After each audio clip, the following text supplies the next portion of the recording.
CCTV footage থেকেই বিন্দার খোঁজ পেয়ে গেল রাঙা। হ্যাঁ বন্ধুরা, এমনটাই দেখা যাবে, তাই সম্পূর্ণ জানতে ভিডিওটিতে লাইক দিয়ে চ্যানেলটি সাবস্ক্রাইব করে দেখতে থাকুন। গল্পের শুরুতেই দেখা যাবে রাঙা রুমে আসে, এসেই দেখে একলব্য ঘুমিয়ে আছে। তখন খাটে কোনো রকম রাঙা শুয়ে পড়ে। তারপরে রাঙা একলব্যর দিকে তাকিয়ে থাকে আর দেখতে থাকে।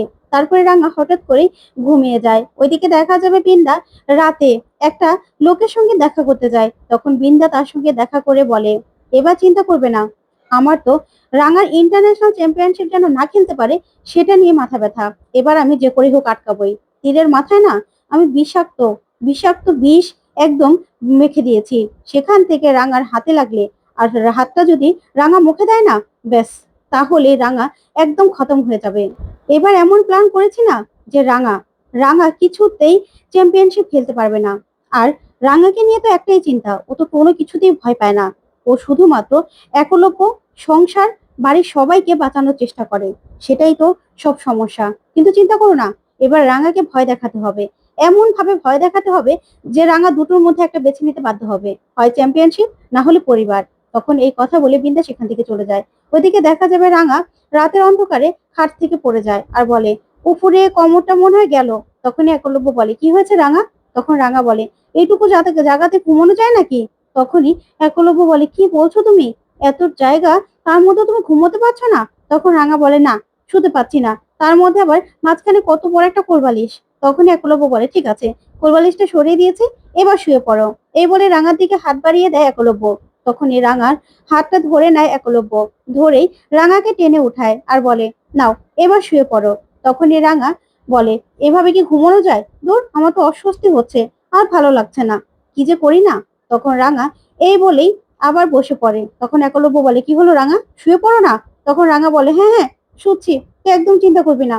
তখন এই বলে রাঙা শুয়ে পড়ে। ওইদিকে দেখা যাবে সকাল হলে অদিতি রাঙা আর একলব্যর ঘরে এসে নক করতে থাকে। তখনই একলব্য উঠে যায়, উঠে রাঙাকে নিচে শুয়ে থাকতে দেখেই রাঙাকে ডাকতে থাকে। তখন রাঙা বলে, হ্যাঁ হ্যাঁ, কি হয়েছে কি হয়েছে? তখন একলব্য বলে, রাঙা, তুমি আবার নিচে ঘুমিয়েছো? তখন একলব্যর কথা শুনে রাঙা বলে, না রে উড়ান বাবু, উপরে শুতে না অস্বস্তি হচ্ছিল, তাই আমি নিচে ঘুমিয়ে পড়েছি। কিছু বলতে পারবি না, আমি কিন্তু গদিটা বিছিয়ে ঘুমিয়েছি। তখন একলব্য বলে, কি বলছো তুমি? এত বড় খাটেও তুমি ঘুমোতে পারলে না রাঙা?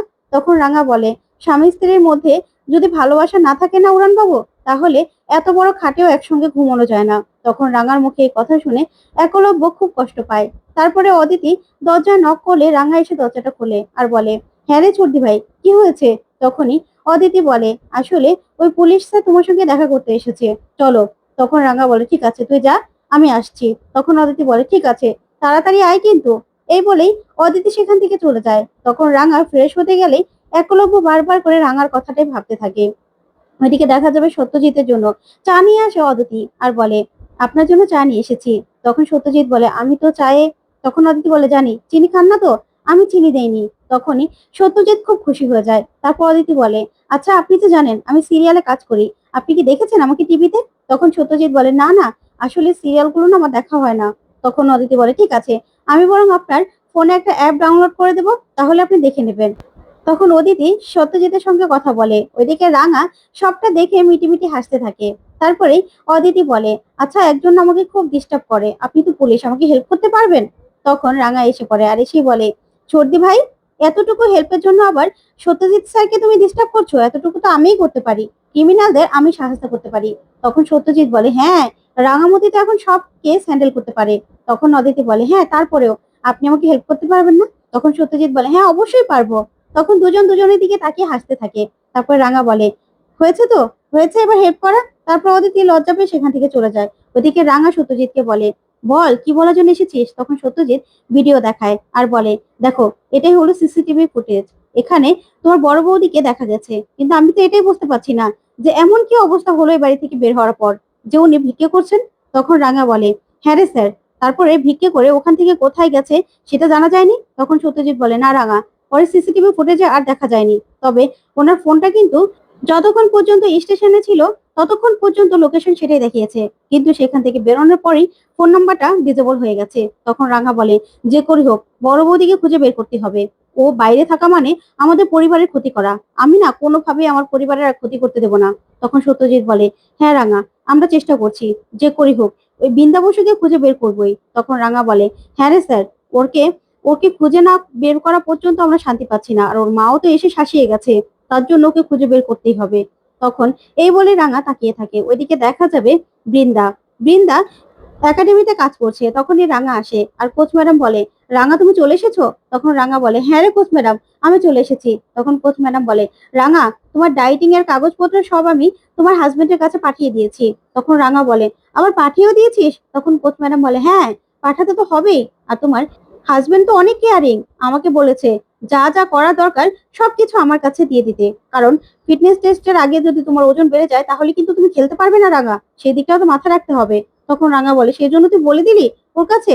ওইদিকে বিন্দা মনে মনে বলে, রাঙা, এই তো এই তীরের মধ্যে বিষ আছে, এবার দেখি তুমি কি করে আমার হাত থেকে বাঁচো, এবারই হবে তোমার শেষ। এই বলে বিন্দা সেই তীরগুলো নিয়ে রাঙার সামনে যায়। তখন তো রাঙা বিন্দাকে ছদ্মবেশে দেখে বিন্দার দিকে এক দৃষ্টিতে তাকিয়ে থাকে। অন্যদিকে দেখা যাবে একলব্য ডায়েট চার্ট অনুযায়ী রাঙার জন্য সব রকম বাজার করে নিয়ে এসেছে, আর পিসিমণিকে ডাকে আর বলে, পিসিমণি, এই যে ডায়েট চার্টটা, এটা হাতে নাও, এগুলো সব রাঙার খাবার, বুঝতে পেরেছো? ওর কোচ ম্যাডাম এই ডায়েট চার্টটা আমাকে পাঠিয়েছিল, ওকে ফিটনেস টেস্টে অ্যালাউ হতেই হবে, না হলে কিন্তু ইন্টারন্যাশনালে খেলতে পারবে না, ওর সামনে তো অনেক বড় একটা ম্যাচ। তখনই পিসিমণি বলে, এখানে তো ভাত লেখাই নেই রে, মেয়েটা তো ভাত ছাড়া কিছুই খেতে পারে না, আজকে সকালেও তো পানি ভাত খেয়ে গেল। তখনই একলব্য বলে, কি বলছো তুমি? না না, এটা আর করা যাবে না, ওর সব কিছু দায়িত্ব আমাদের নিতে হবে, এবার কিন্তু আমাদেরকে সতর্ক হতে হবে। তখন অদিতি বলে, কিন্তু ছোটদা ভাই, রাঙা কি সেটা মানবে? তখন একলব্য বলে, ওকে তো মানাতেই হবে, ও যা মেয়ে, মানতে চাইবে না কিন্তু মানাতে হবে। তখন ময়না বলে, বাবা একলব্য, এখানে তো কি ভালো ভালো দামি দামি কাজু বাদাম কিচমিচ আছে, আমি খেতে পারবো? তখন একলব্য বলে, হ্যাঁ মেজো বৌদি, তুমি খেয়ে নিও। ওইদিকে সার্থকী বলে, পিসিমণি আমার খাবার দাও, আমার আবার বাবার ব্যাংকে যেতে হবে। তখন একলব্য বলে, বাবা মেজদা ভাই, তুই বাবার অ্যাকাউন্ট ব্যাংকে যাবে কেন? তখন সার্থকী বলে, হ্যাঁ যেতে হবে, বাবার কিছু পেনশন বাকি আছে, সেগুলো সব কাগজপত্র জমা দিতে হবে, আর তাছাড়া বাবার কিছু টাকাও এদিক ওদিক ছড়িয়ে ছিটিয়ে আছে, সেগুলোরও সবকিছু একত্রিত করতে হবে, একটা জায়গায় আনতে হবে তো। তখন একলব্য বলে, হ্যাঁ মেজদা ভাই, যাই করিস না কেন বাবার মাকে একটু জিজ্ঞাসা করে নিস। তখন সার্থকী বলে, তোর কি মনে হয় আমি জিজ্ঞাসা না করেই নিয়েছি? আর তাছাড়া তোর কি মনে হয় যে আমি টাকাগুলো মেরে দেবো, তার জন্য ওদেরকে জিজ্ঞাসা করতে হবে? তখন একলব্য বলে, না না মেজদা ভাই, আমি তো সেটা বলতে চাইনি। তখন সার্থকী বলে, আচ্ছা, আজকে তো সকালবেলা পুলিশ স্যার আসলো, কিন্তু কি বললো? তখন একলব্য এই কথা শুনে তাকিয়ে থাকে। ওইদিকে দেখা যাবে রাঙার দিকে তাকিয়ে থাকে বিন্দা, আর বোবার মতো করে কিছু একটা বোঝানোর চেষ্টা করে। তখন রাঙা বলে, কোচ ম্যাডাম, এটা কি রে? তখনই কোচ ম্যাডাম বলে, আসলে ও নতুন এসেছে, কথা বলতে পারে না, তবে না খুব ভালো কাজ করে, গরিব তো, তাই উপর মহল থেকে রিকমেন্ডেশনের থেকে ওর চাকরিটা হয়েছে। তখনই সে বিন্দা বোবার মতো করে কিছু একটা বলার চেষ্টা করে। তখন কোচ ম্যাডাম বলে, কি বলছো তুমি? তখনই বিন্দা বোঝায় যে এই তীরগুলো দিয়ে রাঙাকে খেলতে। তখন কোচ ম্যাডাম বলে, ছেলেরা গরিব তো, কিছু বোঝে না তো, নাও রাঙা, ওর থেকে তীর নিয়ে তুমি এটা দিয়ে খেলো। তখন রাঙা তীর নিয়ে নেয়। ওইদিকে বিন্দা মনে মনে বলে, রাঙা, এবার দেখি তুমি কি করে আমার হাত থেকে বাঁচো। তখনই রাঙা সেই তীর দিয়ে খেলার জন্য প্রস্তুত হয়, কিন্তু রাঙার ফোনটা বেজে ওঠে। আর কোচ ম্যাডাম বলে, এ কি রাঙা, তোমার ফোনটা এখনো বন্ধ করোনি? তখন রাঙা বলে, সরি রে কোচ ম্যাডাম, আমি না এখনো ফোনটা বন্ধ করতে ভুলে গেছি, দাঁড়া আমি ফোনটা বন্ধ করছি। এই বলে ফোনটা নিয়ে দেখে সত্যজিৎ স্যার ফোন করেছে। তখন রাঙা বলে, পুলিশ স্যার আবার কেন ফোন করেছে? ওইদিকে বিন্দা মনে মনে বলে, ও, সত্যজিৎ স্যার ফোন করেছে। তারপরে সত্যজিৎ স্যার রাঙাকে বলে, রাঙা, এখানে একটা সাপুড়ে এসেছে।